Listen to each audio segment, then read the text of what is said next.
இல்ல தமிழ்நாட்டுல அந்த மாதிரியான ரிப்போர்ட்ஸ் எனக்கு தெரிஞ்ச வரைக்கும் இல்ல. நீங்க வந்து டெல்லி, மும்பை அந்த மாதிரியான நகரங்கள்ல எல்லாம் வந்து பப்ல இந்த மாதிரியான பிடிபட்டிருக்காங்க, நபர்கள் பிடிபட்டார்கள் அல்லது இது பிடிபட்டது. இன்னும் சொல்ல போனா திரைத்துறை, தமிழக திரைத்துறைக்கு இது புதுசா இருக்கு. பாலிவுட்ல வந்து ரொம்ப அதிகமாக இது பிடிபட்டிருக்கு அப்படிங்கிற மாதிரியான சில தகவல்கள் எல்லாம் ஏற்கனவே நம்ம வெளியே நம்ம பார்த்திருக்கோம்.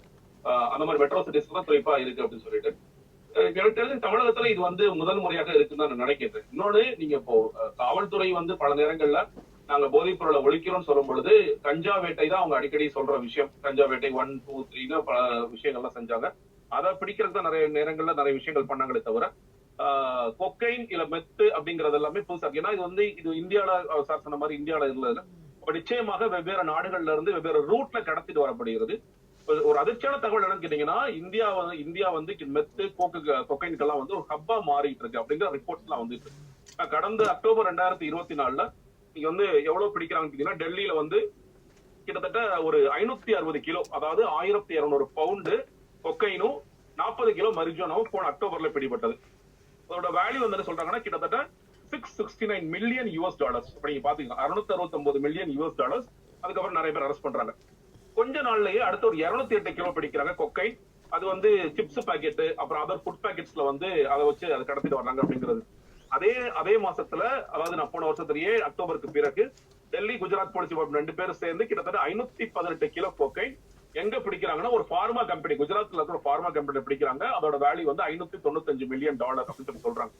இது வந்து நிறைய கஞ்சா யூசர்ஸ் இதெல்லாம் நிறைய இருந்துச்சு. இப்போ அதிகப்படியாக இந்த கொக்கைன் மாதிரியான சப்ஸ்டன்ஸ், மெத்து மாதிரியான சப்ஸ்டன்ஸ வாங்குறதுல இந்திய இளைஞர்கள் நிறைய வந்து ஆர்வம் கட்டுறாங்க. நிறைய வந்து கன்சப்ஷன் நிறைய ஆயிட்டு இருக்கு அப்படிங்கறது ரொம்ப அதிர்ச்சியான தகவலை சொல்றாங்க. இன்னொன்னு, இது கடத்துறது யார் ரூட், மோஸ்ட்லி இது யார் ரூட் தான் கடத்துறாங்க. அது வந்து சில நேரம் லக்கேஜ்ல வச்சுட்டு வராங்க, கொரியர் மாதிரி வருது. சில நேரங்கள்ல இப்ப அந்த பிளாக் கொக்கைன் ஒன்று சொல்றாங்க. அதாவது இந்த கார்பன் மோனாக்சைடு அதெல்லாம் வந்து ஒரு கருப்பு கலர்ல பவுடர் மாதிரி ஆக்கி அதை இதையும் ஒன்னா கலந்து, அதாவது அத்தாரிட்டிஸ் பிடிக்க முடியாத அளவிற்கு எந்தெந்த முறைகள் எல்லாம் கடத்த முடியுமோ அந்தந்த முறைகள் எல்லாம் பல நாடுகளிலும் கடத்தி கொண்டு வெவ்வேறு ரூட்ஸ்ல வந்துட்டே இருக்காங்க அப்படின்ட்டு பல தகவல் நமக்கு வந்துட்டு இருக்கு. நமக்கு தெரியும், பஞ்சாப் வந்து ரொம்ப பாதிக்கப்பட்ட ஒரு மாநிலமாக மாறிச்சு. அது ஒரு பெரிய எலெக்ஷன் இஷ்யூவே மாறிச்சு. இந்த ட்ரக்ஸ் யூசேஜ் ஆம் ஆத்மி எல்லாம் வரும்பொழுது ட்ரக்ஸ் கண்ட்ரோல் பண்ணணும்னு சொல்லிட்டு தான் வந்தாங்க. அதுல நீங்க பாத்தீங்கன்னா நிறைய வந்து கொக்கைன், மெத்து, கஞ்சா எல்லாமே இருந்ததை பார்த்தோம். அதே மாதிரி மெத் லேப்ஸ் நிறைய உருவாயிட்டு இருக்கு இந்தியா முழுக்கவே. கிரேட்டர் நோய்டால எக்கச்சக்கமான மெத் லேப்ஸ் உருவாயிட்டு இருக்கு. இன்டர்நேஷனல் மாஃபியால இன்வால்வ் பண்ணி யூஸ்வலா நம்ம படிப்போம் இல்ல பார்ப்போம், மெக்சிகன் ட்ரக் கார்டல் சொல்லி சொல்லுவாங்க. அந்த அளவிற்கு இந்தியாவில் வந்து இன்னைக்கு அந்த ட்ரக் கார்டல் எல்லாம் உள்ள போந்திருக்கிற அளவிற்கு இன்னைக்கு ஒரு பெரிய மார்க்கெட்டா இன்னைக்கு மாறி இருக்கு அப்படிங்கறதா வர செய்திகள் எல்லாமே, படிக்கக்கூடிய செய்திகள் எல்லாமே ரொம்ப அதிர்ச்சிகரமான செய்திகளாகத்தான் இருக்கு. இது இப்போ முன்னாடி சொன்ன மாதிரி சில பாலிவுட் ஆக்டர்ஸ் அதெல்லாம் அவங்க யூஸ் பண்ணுவாங்க. இந்த மாதிரி பார்ட்டி, ரேவ் பார்ட்டிஸ் சொல்லுவாங்க. அந்த பார்ட்டிஸ்ல போனா வந்து அங்க நிறைய பசங்க மாட்டுவாங்க, பொண்ணுங்க மாட்டுவாங்க. இதெல்லாம் போயிட்டு இன்னைக்கு தமிழ்நாட்டிலும் இது பரவலாக உள்ளே வந்து விட்டது.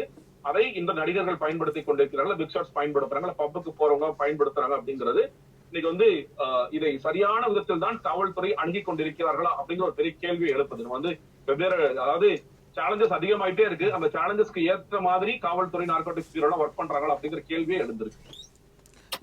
இப்போ தமிழ்நாட்டுல போதைப் பொருள் அப்படிங்கிறது இந்தியா முழுவதும் பரவி இருந்தாலும் இதை நாங்க கட்டுப்படுத்திட்டு இருக்கோம் அப்படின்னு பல ஆபரேஷன்ஸ் துவங்கி இருக்கிறாங்க. இருந்தாலும் நேரடியா அதை பிடிச்சது மாதிரி தெரியல, வேற ஒரு வழக்கோடு தொடர்பு போகும்போதுதான் இதெல்லாம் பிடிபடுது.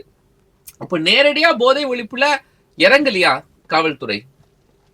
இல்லங்க, அதான் சொல்றேன் இல்லையா, காவல்துறை வந்து இப்போ அவங்க குறிவைக்கின்றதுன்னு பார்க்கும் பொழுது நம்ம யூஸ்வலா நம்ம பார்த்திருக்கோம், இது வரைக்கும் கஞ்சா வேட்டையில தான் நிறைய இறங்குறாங்க.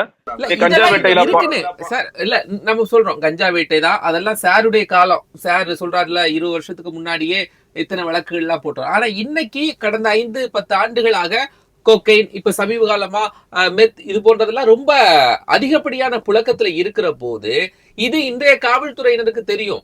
அப்போ நம்ம அட்வான்ஸ்டா போகணும் அப்படிங்கிற முயற்சிகள் எடுக்கலையான்னு இப்பவும் பழைய அதுதான் நானும் சொல்றேன். நீங்க வந்து இப்ப இன்னைக்குமே நீங்க பழைய காலத்துல துவங்கி இருக்கலாம். இன்னைக்கு நம்ம பார்த்தோம்ல, இன்னைக்கு இந்த ஆட்சியில தான் வந்து கஞ்சா வேட்டை 1, கஞ்சா வேட்டை 2, கஞ்சா வேட்டை 3 நிறைய ஆபரேஷன்ஸ் எல்லாம் பண்ணாங்க. அதுல அவங்க மெயினா வந்து போக்கஸ் பண்ணது கஞ்சா தான் அப்படிங்கிறதும், கஞ்சாவோட சப்ளையர்ஸ், கஞ்சாவுடைய யாரெல்லாம் மேனுபேக்சர் பண்றாங்க, அந்த ரூட்ல வர்றது அதை எப்படி தடுக்கிறது, இல்ல அதை யாரெல்லாம் இங்க வித்துக்கிட்டு இருக்காங்க, கன்சியூமரா இருந்து விற்பனையாளர்களா சேல்ஸ் மேனா மாறினதெல்லாம் யாருன்னு அப்படிதான் அவங்களதான் பிடிச்சாங்களே தவிர, நம்ம கோக்கு மெத்தைன், இப்ப கோக் கடத்தி ஒரு பிடிபட்டு இருக்கிறார், இல்ல வந்து கொக்கைன் இவர் வச்சிருந்து பிடிபட்டிருக்காரு, இல்ல மெத்துக்கு பயன்படுத்தாரு. நீங்க வந்து இந்த திமுக ஒருத்தர் இருந்தா அந்த ஜாபர் சாதிக்கா அவர் வந்து நிறைய வச்சிருந்தாரு, அவர் பல நாடுகளுக்கும் ஏற்றுமதி பண்ணிட்டு இருக்காரு, அந்த பெரிய கேஸ் ஆடுச்சு.